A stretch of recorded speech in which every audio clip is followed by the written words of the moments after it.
O'zbekiston Respublikasi Fiziatriya bolalar harakat tayanch sistemasi kasalliklar reabilitatsiya markazida ilmiy tadqiqot o'tkazish bo'yicha shartnoma imzoladik va 2024-yili sentyabr oyida bu ilmiy tadqiqot boshlandi.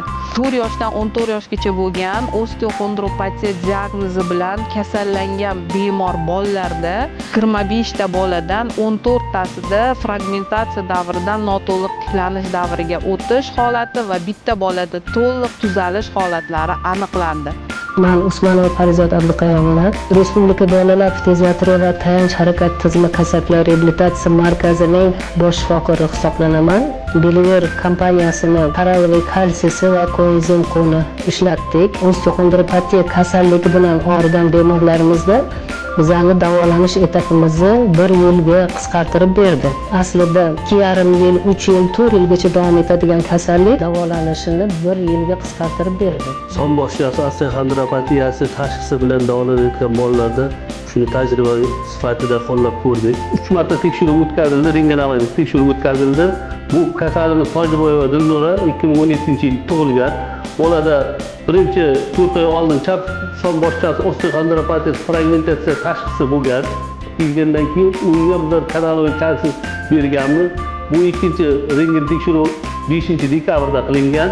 Bunda o'zi fragment bosqichidan fragment tiklash bosqichiga o'tgan, ikkitalarni so'rilib boshlagan.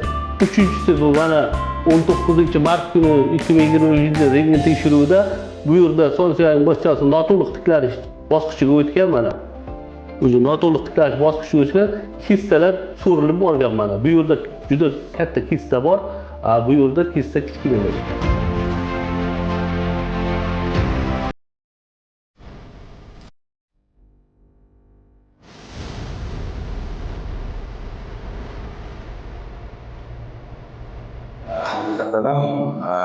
Beliver kompaniyasi bilan biz o'zi mana 1 yilcha hamkorlik qilyapmiz. Endi bizning markazimiz kasalliklar reabilitatsiya bilan shug'ullanadi. Bu aktiv karal kalsiy moddasidir. Tarkibini o'rgansak, tarkibida vitamin D3, ya'ni R-kartifilor ham bor ekan. Undan tashqari yod moddasi ham bor ekan.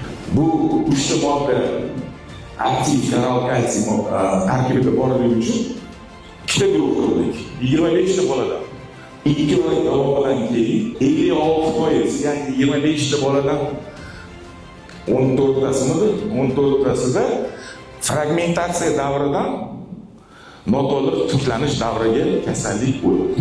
2 oyda 56% yaxshilandi, 4 oyda 80%, 2 oyda 16%, 4 oyda 24%. Faol kalsiy standart davolashga qaraganda 4 barobar effektivligini biz isbotladik. Bu batin nima bo'ladi? Ovqatga qo'shilgan narsalar biologik aktivitalar ishi-ku. Mayli, kelib o'rganaylik, man qarang, natija shunaqa bo'ldi hozir. Boshqa ilmiy izlanishimiz ham qiziq qoldi. Balki boshqa narsani agar kelsak ham tadqiqot qilib o'rganishimiz. E'tiboringiz uchun rahmat.